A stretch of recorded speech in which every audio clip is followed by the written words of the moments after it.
So hello everyone, happy learning. मैं हूँ विशाली टंडन स्वास्तिक education से।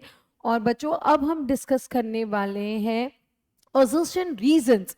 तुम्हारे जितने भी चैप्टर्स है, दैट इज चैप्टर 1 to 13 में जो भी डिफिकल्ट असर्शन रीजंस है, जहाँ पे बच्चों को सबसे ज़्यादा डाउट्स रहते हैं, वो असर्शन एंड रीजनिंग हम डिस्कस करेंगे। आई विल गाइड यू कि कैसे हम असर्शन एंड रीजंस को इजी वे में सॉल्व कर सकते हैं और कैसे हम उसमें इजीली मार्क्स को गेन कर सकते हैं। आपके असर्शन एंड रीजंस 4 मार्क्स के आते हैं बच्चों, और ज़्यादातर बच्चों को असर्शन एंड रीजंस में प्रॉब्लम रहती है। जैसे पहले मैंने कहा था न्यूमेरिकल बेस में प्रॉब्लम्स रहती है, तो हम न्यूमेरिकल बेस वाली जो सीरीज है हम कंप्लीट कर चुके हैं। अब जो मैंने सेकंड सीरीज स्टार्ट की वो असर्शन एंड रीजन के बेसिस पर है। तो मैं हर एक चैप्टर्स में से कुछ 10 अराउंड असर्शन एंड रीजनिंग लेकर आऊंगी।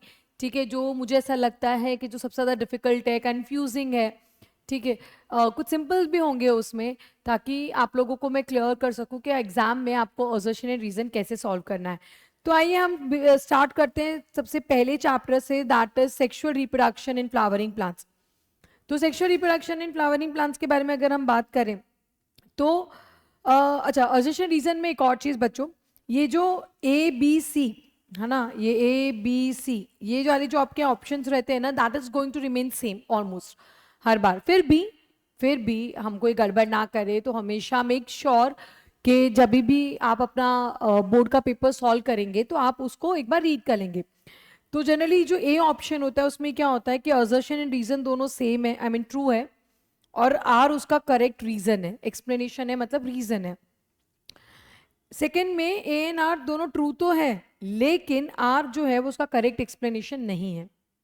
सी में ए ट्रू है और आर फॉल्स है, और डी में ए फॉल्स है और आर ट्रू। तो जनरली ये 4 ऑप्शंस के साथ हमें डील करना है। तो सबसे पहला वाला अगर आप असर्शन और रीजन देखेंगे बच्चों, तो क्या दिया हुआ है आपका, द सेल्स ऑफ टेपिटम। ठीक है, किसके सेल्स के बारे में बात कर रहे हैं? टेपिटम के सेल्स के बारे में बात कर रहे हैं बच्चों। टेपिटम क्या है, याद है ना? टेपिटम एक पॉलीप्लॉइड टिश्यू है जिसका काम होता है डेवलपिंग पोलन ग्रेन्स को नरिशमेंट प्रोवाइड करना। वो जो भी पोलन ग्रेन्स डेवलप होते हैं उनको नरिशमेंट प्रोवाइड करने का काम किसका होगा? टेपिटम का होगा। सो जनरली टेपिटम जो है it has more than 1 nucleus, so that's correct. ठीक है, हमारा ये जो स्टेटमेंट है वो तो करेक्ट हो गया। सबसे पहले आप देख लो, असर्शन रीड करो, असर्शन करेक्ट है कि नहीं वो आइडेंटिफाई कर लो, हो गया। ठीक है, अब नेक्स्ट पढ़ो। They undergo meiosis without cytokinesis. They undergo meiosis, yes that's true. ठीक है, वो मियोसिस करेंगे, टेपिटम के जो सेल्स है वो मियोसिस करेंगे नहीं, विदाउट साइटोकाइनेसिस ऐसा है।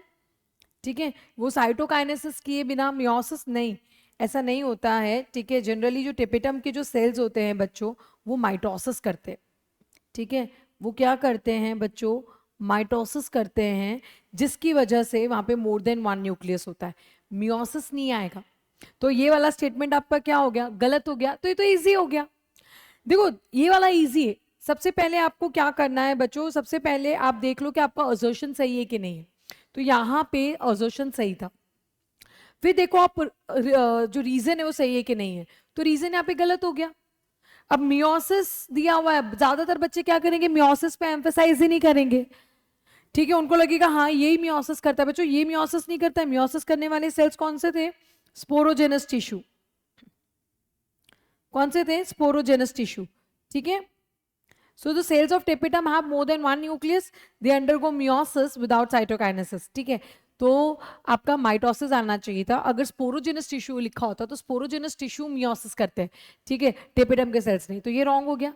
तो आपका सिंपली यहाँ पे ऑप्शन जो आंसर है वो क्या आ गया? सी आ गया बच्चों। ठीक है, you can see the answer here.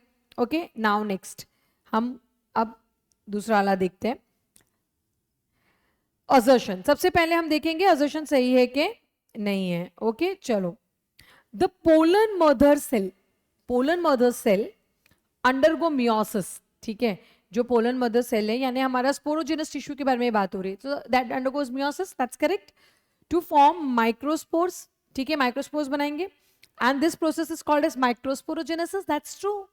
Microsporogenesis यानी formation of microspores from microspore mother cell or the pollen mother cells through the meiosis is termed as microsporogenesis. Now, the some of the cells of the sporogenous tissue are potential mother cells. अब बच्चों इस पे emphasise करने जैसा है तुम्हारा सम sales, तो यहां पे सम सेल्स नहीं आएगा, in fact each cell of sporogenous tissue, ठीक है। स्पोरोजेनस टिश्यू के हर एक cell, each and every cell actually act करते हैं। तो इसमें क्या हो गया तुम्हारा, ये वाला स्टेटमेंट तो सही हो गया और ये वाला स्टेटमेंट क्या हो गया, wrong. That's an easy one, right. जब हमारा एक सही, तो मतलब आप समझ रहे हो ना क्या करना है आपको। असर्शन पहले रीड कर लो, सही है कि गलत है वो पता कर लो, फिर रीजन सही है कि नहीं वो पता कर लो, ठीक है। चलो इसका आंसर भी देखो बच्चों क्या है, सो दैट्स अ सी, ठीक है। इसका जो आंसर है बच्चों वो है C. Okay, will move to the next one. अब हम आगे बढ़ेंगे, द थर्ड वन, ठीक है। हम थर्ड वन देखते हैं। सो असर्शन में क्या दिया हुआ है, pollen grains are well preserved. Pollen grains क्या है, वेल प्रिजर्व्ड होते हैं। यस दैट्स ट्रू, हमने पढ़ा है कि पोलन ग्रेन्स को बहुत अच्छे से प्रिजर्व करके रखा जाता है and they can stay viable for long period of time, ठीक है। और वो वायबल भी रह सकते हैं। वायबल मतलब यहाँ पे बात करें तो वायबिलिटी के बारे में बात हो रही है बच्चों, ठीक है। वायबल यानी यहाँ पे जो एक टर्म है दैट इज पोलन वायबिलिटी, मतलब उनकी ability to germinate pollen tube, ठीक है। वो कितने टाइम तक पोलन ट्यूब को जर्मिनेट करने की एबिलिटी रखते हैं, that is called as pollen viability, है ना। उसको पोलन वायबिलिटी हम कहेंगे। तो that is retain for a very long period of time. Okay now, तो this is correct, this is correct, the statement is correct. Now next, the hard outer layer of pollen grains called exine is made up of sporopollenin, ठीक है।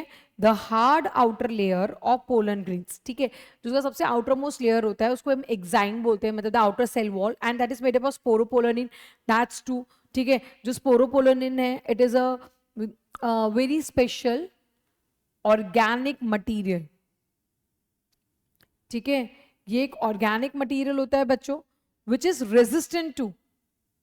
resistant to extreme temperature, acids, alkalis, enzymes, मतलब ये कोई भी इसका कुछ नहीं बिगाड़ सकते बच्चों, ये कोई भी इसका कुछ नहीं बिगाड़ सकते स्पोरोपोलोनिन का।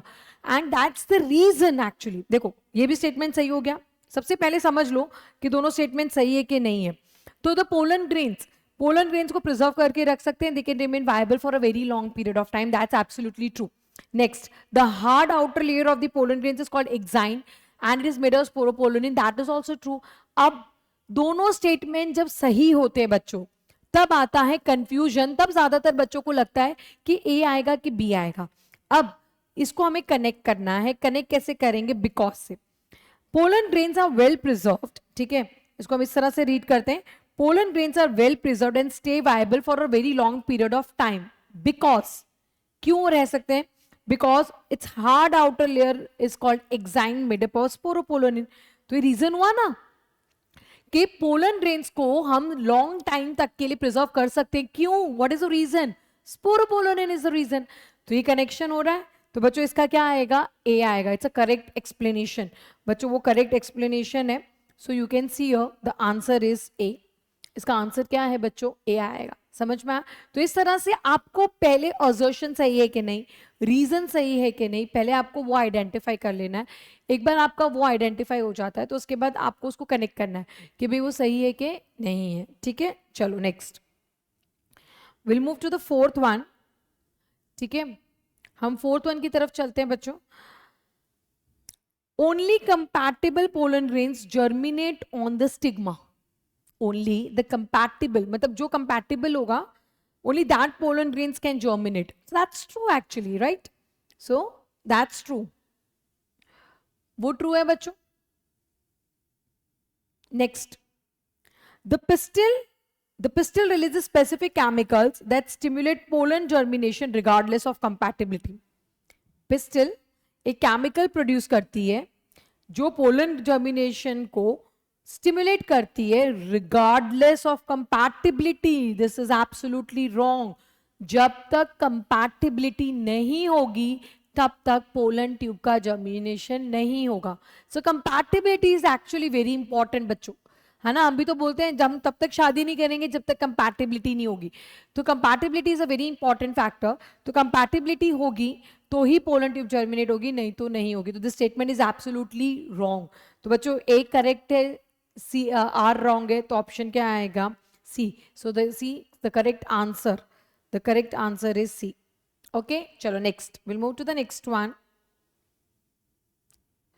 Okay, assertion, perisperm is the protective covering of the seed which helps in its dispersal. ठीक है, पेरिस्पर्म क्या है? एक प्रोटेक्टिव कवरिंग है सीड का। सो this is wrong. Perisperm is not a protective covering, in fact perisperm is a storage tissue. ठीक है, वो स्टोरेज टिश्यू है। क्या स्टोर करके रखता है बच्चों? न्यूट्रिएंट्स।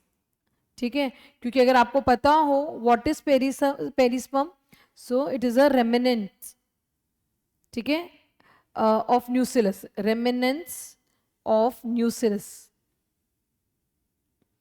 जो न्यूसिलस बच जाता है थोड़ा बहुत तो पेरिस्पर्म बन जाता है बच्चों। तो perisperm is not a protective covering, it is actually ठीक है, न्यूसिलस remnants, that is nutritive material है। ठीक है, पेरिस्पर्म को हम एक और टर्म दे सकते हैं, that is nutritive material, it is a nutritive material. तो अब ना जब असर्शन गलत होता है ना तो अपने आप बच्चों जो रीजन होता है वो सही होगा, क्योंकि अकॉर्डिंग टू ऑप्शन डी अगर ए रॉन्ग है तो आर करेक्ट होगा। ठीक है, तो लेकिन फिर भी जल्दबाजी मत कीजिएगा, हमेशा रीड कीजिएगा। और राइपेंड ओवरी, ठीक है, पकी हुई ओवरी वॉल जो होती है वो पेरिकार्प बनाती है, that's true, with function as a fruit wall, yes that's correct. जो पेरिकार्प है उसी को तो फ्रूट वॉल बोलते हैं बच्चों, सो दैट्स राइट। और बच्चों यही तो पेरिकार्प है जो आगे जाके 3 लेयर्स में डिफरेंशिएट होती है, that is epicarp, mesocarp and endocarp, right. तो ये 3 में डिफरेंशिएट होती है। तो बच्चों इसमें ए रॉन्ग है और आर करेक्ट है, तो ऑप्शन हमारा जो आएगा, आंसर जो आएगा दैट इज डी। ठीक है, जो आंसर हमने यहाँ पे सिलेक्ट कर रहे हैं दैट इज डी। ठीक है, डन। चलो that's an easy one. Next will move towards the sixth one. Sixth one देखते हैं बच्चों। So the apomictic embryos are genetically identical to the parent plant. Apomictic embryos genetically identical होते हैं parent plant से, that's correct, है ना। If you remember apomixis, what was apomixis? It is a form of asexual reproduction. It is a form of asexual reproduction that mimics sexual reproduction, जो sexual reproduction को mimic करता है। ठीक है, so it is a form of asexual reproduction that mimics the sexual reproduction. So जो apomictic seeds है, apomictic embryos है, वो जेनेटिकली आइडेंटिकल होंगे, क्योंकि देखो बच्चों हमें पता है अगर असेक्सुअल रिप्रोडक्शन से आ रहे हैं ना बच्चे तो वो एग्जैक्टली क्लोन होंगे। ठीक है, जेनेटिकली और morphologically they are going to be same as their parent plants. Okay, now तो रीजन क्या है? Apomixis is the production of seeds without fertilization. तो एपोमिक्सिस में सीड्स तो बनते हैं लेकिन फर्टिलाइजेशन नहीं होता, so that is true, this is true. दोनों स्टेटमेंट ट्रू हो गए, तो अब आ गया confusion. Let's see with the reason. So let's read it again. Apomictic embryos are genetically identical to the parent plant, that's true, because it is the production of seeds without fertilization. क्योंकि यहाँ पे seeds बन रहे हैं बिना fertilization के, बिना fertilization के हो रहे हैं मतलब असेक्सुअल हो रहा है, असेक्सुअल हो रहा है तो जेनेटिकली क्या होंगे? सेम होंगे। So the reason is correct बच्चों, यहाँ पे रीजन करेक्ट है, तो आंसर देखो हमारा क्या आ गया? ए। आंसर क्या है? ए है। समझ में आ रहा है बच्चों? आई होप आपको क्लियर हो जाए। See you just have to you know practice some of the assertion and reasons, and उसके बाद आप प्रो हो जाओगे, आप इजीली कोई भी असर्शन एंड रीजंस को सॉल्व कर पाओगे। ठीक है, बट हाँ उसके लिए आपकी learning should be very strong, या concept should be very clear. Concepts में कोई भी डाउट मत रखिएगा, अगर कंसेप्ट्स गड़बड़ वाले होंगे ना बच्चों तो एक असर्शन रीजनिंग सॉल्व करने में प्रॉब्लम आएगी, दूसरा तुम्हारा न्यूमेरिकल बेस में बहुत प्रॉब्लम आती है। तो मेक श्योर जो तुम्हारी रीजनिंग या कंसेप्ट्स है उसको एकदम परफेक्ट रखोगे। ओके, चलो next will see the seventh one. हम सेवेंथ वाला देखते हैं। In angiosperms the ovule develops into seed after fertilization. जो एंजियोस्पर्म्स है उसमें जो ओव्यूल्स है वो सीड में डेवलप होते हैं फर्टिलाइजेशन के बाद, दैट्स ट्रू, है ना, ये तो हमें पता ही है। जो एग सेल होता है वो जाइगोट बनाता है और जाइगोट से एम्ब्रियो बनता है। वहीं पे जो ओव्यूल है बच्चों, जो ओव्यूल है वो सीड में डेवलप हो जाते हैं और जो ओवरी है वो फ्रूट में डेवलप हो जाते हैं। ठीक है, next, fertilization is not essential for the development of fruit. Fertilization is not essential for the development of fruit, is that true? बिना फर्टिलाइजेशन के फ्रूट डेवलप हो सकता है? What do you think? Fertilization is not essential, ठीक है, fruit के development के लिए, तो that's true. This is also true ना, if you remember parthenocarpic fruits, ठीक है, पार्थेनोकार्पिक फ्रूट्स क्या है, विदाउट फर्टिलाइजेशन तो डेवलप होते हैं, so this is also true, this is also true. But दोनों स्टेटमेंट करेक्ट हो गए, but is there reasoning associating? So let's again read it. In angiosperms, the ovule develops into a seed after fertilization. That's true. ठीक है, because fertilization is not essential. अरे दोनों का कोई लेन then he नहीं है भाई, there is no link. एक बात हो रही है कि फर्टिलाइजेशन के बाद क्या हो रहा है और एक बात हो रही है कि बिना फर्टिलाइजेशन के क्या हो रहा है, so there is no reasoning. तो इसमें हमारा ऑप्शन, इसमें जो करेक्ट आंसर है बच्चों, देखो वो क्या है, आंसर बी, उसमें क्या आएगा, बी आएगा। ठीक है, चलो next, we'll see the next one. So assertion, the endosperm of angiosperm is generally triploid, that's true. Endosperm क्या है, again it's a nutritive tissue या storage tissue of nutrients आ गया, ये nutrients को store करके रखता है। ठीक है, it develops from the primary endosperm nucleus formed by the fusion of haploid male gamete and diploid secondary nucleus.